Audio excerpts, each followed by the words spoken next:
Hello everybody, I'm Zachary O'Shea. This is Box of Teeth, and every day in October for the last few years I've gone ahead and homebrewed up a monster for Dungeons & Dragons. So here is your monster for October 7th, 2023.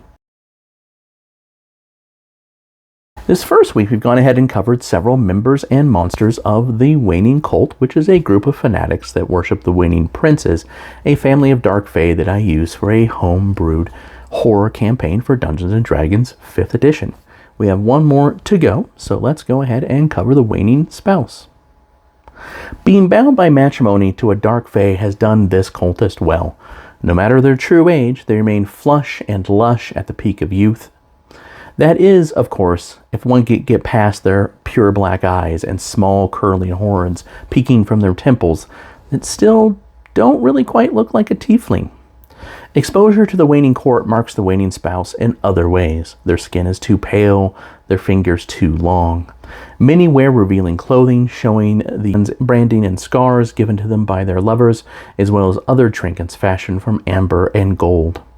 The spouse carries a special sickle, fashioned from the fae's last lover. Not only does this couple with the cultist's strange powers, it also reminds them of the consequences of being boring. Now, this is an issue of serial monogamy. Maybe a little bit of serial killer too. Say what you want about the Waning Court, but these dark fae are lawful creatures. When they find a mortal they wish to take as a lover, the autumn fae seals the deal and never strays. In turn, the Waning Spouse is saturated with fell energies by the marriage contract, ceases to age, and finds their psyche awakened. The Waning fae treats the spouse as a trophy at best, however, showing them equal parts abuse and adoration. The dark fae expects loyalty in return, and if the mortal strays and takes another lover, well, they're made an example of. Occasionally, a Waning noble also tires of their spouse, but these poor souls are disposed of quietly. Either way, the fae is back on the market soon enough. Now I know that is pretty dark, but let's go ahead and take a look at the Waning Spouse's statistics for Dungeons & Dragons 5th edition right here. Now they are a medium humanoid and they can be any sort. They are lawful evil. They do wear studded leather or something close to it when it comes to armor. They are challenge rating 6, so they have a decent amount of hit points. They do have some skills. They do have some damage resistance. They do have dark vision no matter what race they were before. They were imbued with dark powers. They do have ageless, so they don't age.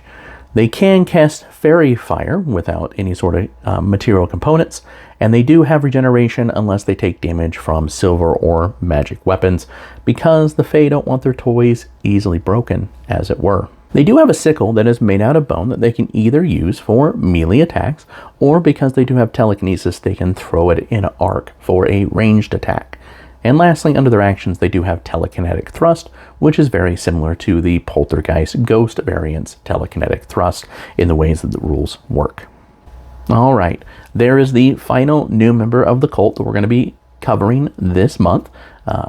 Tune in starting tomorrow, because next week is all legendary versions of previous Waning Court monsters that I have come up with. So each video is going to be a bit of a twofer, talking about the previous monster and the legendary version. I've really enjoyed sharing all these creations with you, and I really appreciate you taking the time and giving me your attention to do so.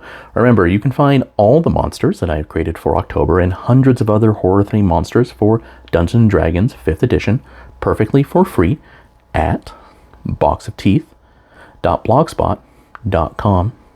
If you're interested in the other horror role-playing game projects that I have that have nothing to do with Dungeons & Dragons, or the horror fiction that I write, including Grease Paint right there. It's about a killer clown.